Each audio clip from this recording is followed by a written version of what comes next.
अनन्या की असली माता पिता की सच्चाई आई इशिता और रमन के सामने। आगे बढ़ने से पहले हमारे चैनल को सब्सक्राइब और वीडियो को लाइक कर देना।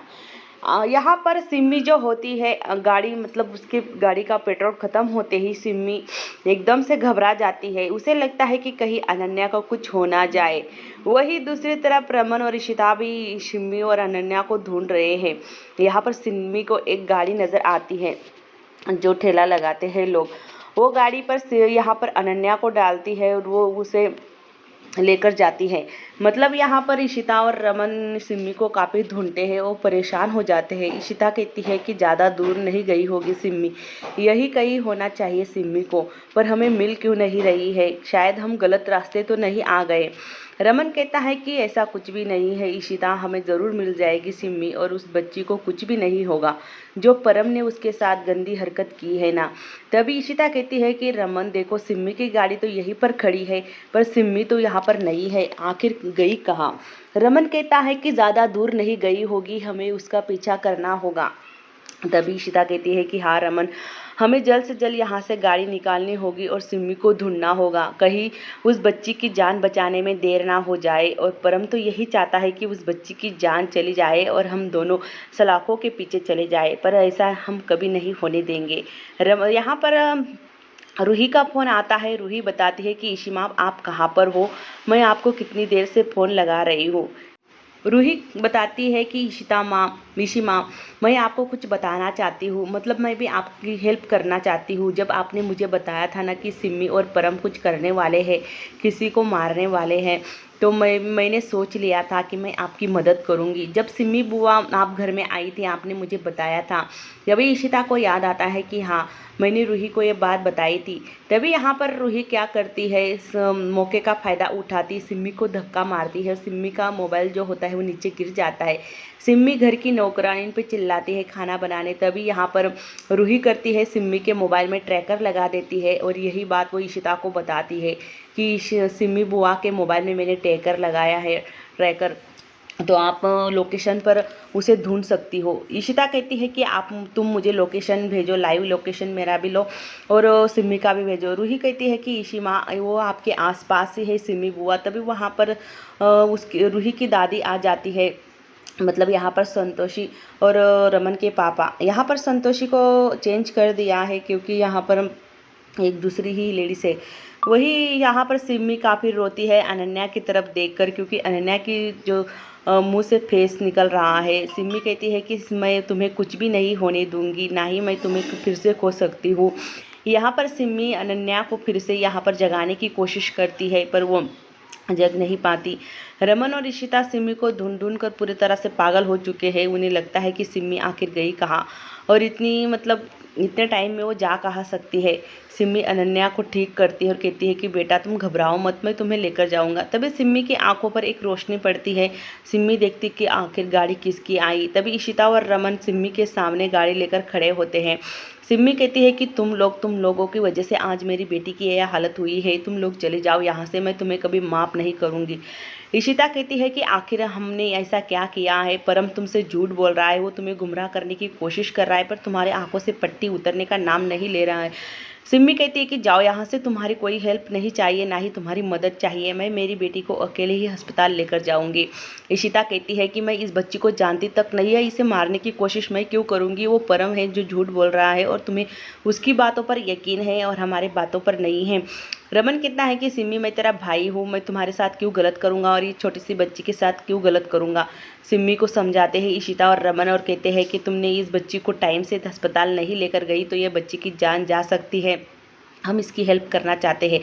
रमन ज़बरदस्ती बच्ची को उठाता है और गाड़ी में बैठाने की कोशिश करता है। रमन यहाँ पर सिम्मी कहती है कि तुम दोनों मिलकर मेरे साथ जो खेल खेला है ना, मेरी बेटी के साथ और मेरे साथ, ये मेरी अनन्या है, मैं इसे खो नहीं सकती। पहले ही मैं मेरी बेटी को खो चुकी हूँ पर अब इस बच्ची को मैं खो नहीं सकती। तभी रमन कहता है कि तुम पहले इसे अस्पताल लेकर ले जाने दो, तभी हम बाद में हमसे तुम बोल लेना, जो बोलना है वो सुनाना है वो सुना लेना।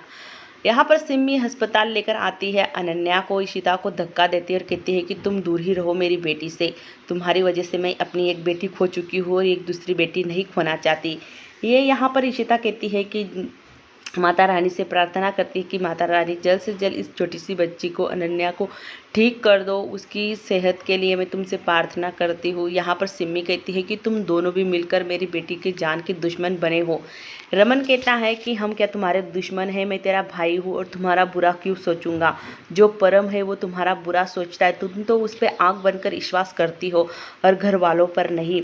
इशिता कहती है कि सिम्मी तुम चुप बैठो। तभी परम आता है पुलिस के साथ और कहता है कि देखो इंस्पेक्टर साहब, यही है वो दोनों जो बच्ची को मारना चाहते थे और इन्होंने ही घटिया हरकत की है।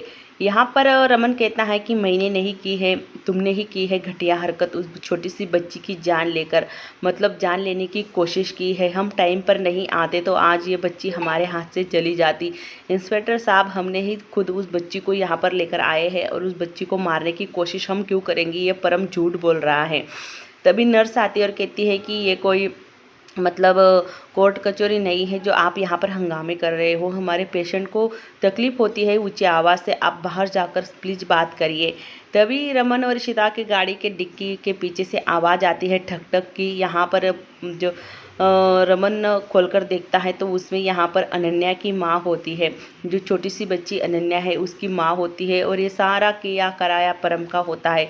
परम ने ही उस लेडीज़ के मुंह पर मतलब उसे बेहोश करके इशिता और रमन की गाड़ी के डिक्की में डाल दिया होता है ताकि यहाँ पर पूरा शक इशिता और रमन पर जाए।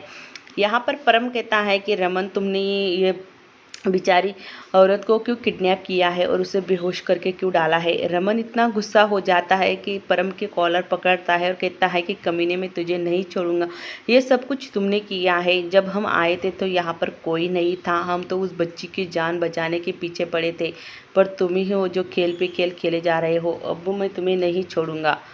घर पर सारे लोग परेशान होते हैं। रूही बताती है कि जो लाइव लोकेशन है वो सिटी हॉस्पिटल का दिखा रहा है। घर वाले परेशान हो जाते हैं और कहते हैं कि ये सिटी हॉस्पिटल क्यों गए होंगे सिम्मी और रमन। तभी यहाँ पर रूही सबको कहती है कि आप सबको हमारे साथ चलना होगा। इशिता के अम्मा अप्पा, रमन के माता पिता सब लोग यहाँ पर सिटी हॉस्पिटल आ जाते हैं। सब लोग पूछते हैं कि इशिता क्या हुआ। इशिता बताती है सबको क्या हुआ था। तब यहाँ पर घर वाले काफ़ी चिंता में पड़ जाते हैं। रमन के पापा कहते हैं कि ये सिम्मी और परम कभी सुधरेंगे नहीं, इन्हें तो हमें घर से निकाल देना ही चाहिए, ये अपने हरकत से बाज नहीं आएंगे। तभी यहाँ पर मौके का फ़ायदा उठाकर परम जो होता है वो अनन्या के माँ के रूम में चला जाता है, जहाँ पर जो डिक्की में से निकाली हुई ये ही लेडीज़ थी जो डिक्की में परम ने उसे बेहोश करके डाल दिया था रमन के। और अब वो आता है वहाँ पर और पूछता है, कहता है कि तुम्हारी बेटी तुम्हें सही सलामत चाहिए अनन्या, तो तुम्हें अपना मुंह बंद करके रखना है और मैं जैसे जैसे कह रहा हूँ वैसे वैसे तुम्हें पुलिस के सामने बताना है, नहीं तो तुम्हारी बेटी आज तो ठीक है, कल तो मैं बता नहीं सकता कि ठीक रहेगी या नहीं, पर जैसे मैं कह रहा हूँ तुम्हें वैसे ही करना होगा। सिम्मी परम को ढूंढती है, नर्स से पूछती है कि मेरी बेटी कैसी है, अब ठीक तो है ना? डॉक्टर बताते हैं कि अब वो बिल्कुल ठीक है। तभी सिम्मी से उसके माता पिता कहते हैं कि तुमने जो किया है बहुत गलत किया है, मतलब ये परम की बातों में आकर तुमने इशिता और रमन पर इल्ज़ाम लगाया है। ये परम बहुत मतलब